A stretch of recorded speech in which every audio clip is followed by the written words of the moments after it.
हाय, hello, नमस्कार. पुन्हा एकदा सगळ्यांचं आपल्या यूट्यूब चॅनलमध्ये स्वागत आहे. सो संध्याकाळ झाली आहे, म्हटलं चला संध्याकाळचं स्टार्ट करूया व्हिडिओ. तर मी आज ना तुम्हाला जी काही भातशेती आहे कोकणामधली ती आता पसवायला स्टार्ट झालेली आहे. जी काही हळवी भात आहेत ते आता स्टार्ट झालेली आहेत आणि जी पाणथळी वगैरे भात आहे ते टायमिंग आहे, पण जी लवकरची भात आहेत ना ती आता झाली आहेत आणि नाचणीसुद्धा झाली आहे. नाचणीचा पण व्हिडिओ आहे, जर बघितलं नसेल तर बघा. नुकतीच नाचणी पण आता पसवायला लागली आहे. तर आज नुकतंच आमच्या शेजारचं भात आहे ते तुम्हाला दाखवते बसवलेलं. आता नुकत्याच लोंबी वगैरे येतात. काय काय भात म्हणजे काय काय लोंबी आले आहेत ना त्या अशा आकडीसुद्धा वळली आहेत. सो आकडी म्हणजे काय असं ते पण तुम्ही बघा आणि जर व्हिडिओ आवडला तर नक्की लाईक करा, शेअर करा आणि सबस्क्राईब करायला तर अजिबात विसरू नका. तर चला दाखवते. तर इथे बघू शकता तुम्ही, हे पूर्ण शेत आहे आणि आता ना पसवायला लागलेत भात. हळूहळू काय होईना पण पसवायला लागलेत. सो इथे बघू शकते बघा, हे हळूहळू जे काही भात आहेत ना ते पोटरीतून वर येत आहेत. ही बघा, असे लोंबी तुम्हाला सगळीकडे बघायला मिळतील. तर आता जी काही भात आहेत ना ती पचवायला स्टार्ट झाली आहेत. सो आता भात आहेत ना, हे पोटरी म्हणजे काय, तर जरा जो बुंदाकडची वरवरची साईड असते भाताची ती, सो ह्याच्यामध्ये भात तयार होतो आणि मग ह्याच्यातून भात बाहेर येतं. आता हा नुकताच आहे ना भात, तर आता आखडी काही दिवसांनी तो आखडी वेळ म्हणजे काय, आता ही जी लोंब तुम्हाला दिसते ती ही सरळ दिसते बघा. आता काही दिवसांनी पूर्ण अशी पूर्ण अशी म्हणजे काय कर्व झालेली तुम्हाला बघायला मिळेल. दाखवते तुम्हाला काय काय ठिकाणी झाल्यात. सो आता ना सगळीकडे भात पसवायला सुरुवात झालेली आहे. तर हे बघू शकता तुम्ही, आकडी वळणं म्हणजे काय मी तुम्हाला दाखवते. थांबा, इथे दिसतंय हे बघा. हे जे दिसते ना तुम्हाला, मी बोललेली की कर्व होतं, तर अशी कर्व होते. पहिली लोंब येताना एकदम स्ट्रेट येते, नंतर ही अशी होते. तर याला आकडी वळणं असं म्हणतात. हे बघा, हे ना याला आकडी वळणं म्हणतात भात. पण आता कुठे कुठे झालं आहे, कारण की कसं मागून पुढून भात लागतो त्याच्यामुळे. तर हे बघा, आमच्या शेजारचंच भात आहे हे. तर हे आता पसवायला स्टार्ट झालेलं आहे. हे बघा, एकदम ह्याच्यातून बाहेर येतं आता हळूहळू. आणि आता ना मेन म्हणजे ना जास्तीत जास्त पाऊस फार कमी पाहिजे, म्हणजे खूप असा नको आहे. येऊन जाऊन असेल तरी चालेल, कारण की ह्याच्या भातावरती जी फुलं येतात ना ती गळून जाण्याचे चान्सेस जास्त येतात. ही बघा, छोटी छोटी तुम्हाला असे कण दिसतील लोंबीवरती, तर ती फुलं असतात. तर ती फुलं जर गळून गेली ना तर आतमध्ये भात तयार नाही होत. आणि आतमध्ये पहिलं भाताच्या आधी दूध होतं तयार, व्हाईट कलरचं दूध असतं आत, त्याच्यानंतर मग पुढची प्रोसेस चालू होते. तर अशा पद्धतीने सगळं भात आता हळूहळू ना पसवायला लागल्यात. जी महान भात आहेत, जी पाणतळीची भात आहेत ना ती अजून टायमिंग आहे त्यांना, पण जी लवकरची हळवी भात आहेत ना ते आता स्टार्ट झाली आहेत पसवायला. सो आपल्या दुकानाजवळचं जे पण भात आहे ना ते पण पसवायला लागलं आहे. हे पण पसवले बघा, सगळीकडे तुम्हाला लोंबी बघायला मिळतील. तर आता काही दिवसांनी आखडी वळेल भात आणि मग मस्तपैकी तयार होईल भात. एक दीड महिन्यात होईल किंवा लवकर पण होईल, सांगू शकत नाही. ऊन वगैरे पटकन जास्ती चांगलं पडलं ना, रोज पडलं तर लवकर पण भात तयार होईल, कारण की ह्या पाती एकदम सुकून जातात त्याच्यामुळे. आणि आता मेन म्हणजे कसं असतं माहिती आहे का, जेव्हा भात पसवतो ना ती जी स्टेज असते ना आणि त्याच्या जी पुढची स्टेज असते ती फार महत्त्वाची असते, कारण की कसं करपा रोग येतो किंवा कीड पडते भातावरती. आता कीड पडण्याची शक्यता खूप असते. कीड पडली की काय होतं, भाताचे तुकडे होतात, म्हणजे जी काही लोंब असते ते लोंबीचे तुकडे होतात, कीड लोंबीचे तुकडे करते.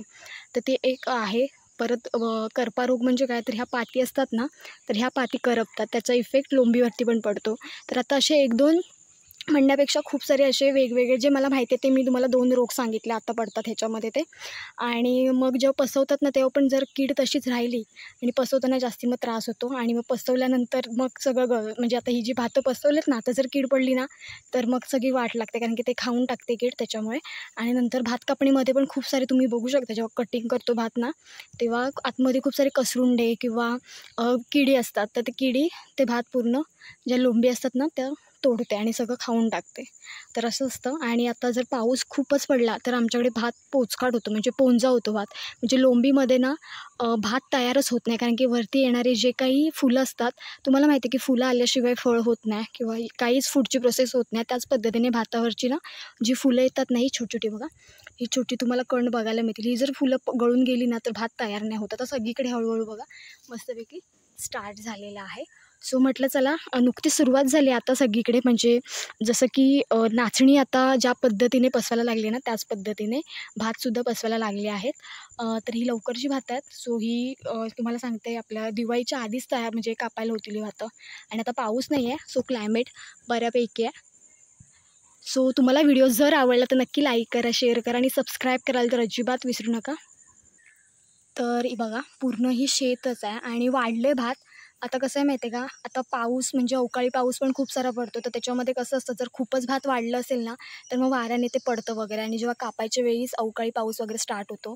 अवकाळी पाऊस म्हणजे काय, जे विजा वगैरे चमकतात, घडघड वगैरे येतो ना, तो पाऊस.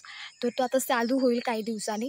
आणि जर भाताची हाईट खूप वाढली असेल ना, तर भातं खाली पडतात आणि मग कापताना खूप वाट लागते. आणि मेन म्हणजे काय होतं, जे भात पडतं ना, ते चांगलं आपल्याला मिळत नाही कापून झाल्यानंतर, कारण की ते काही दाणा वगैरे आतमध्ये असतो, तो सगळा म्हणजे कुसून जातो आणि काय काय जे दाणे चांगले असतात, भरीव असतात, ते रुजतात.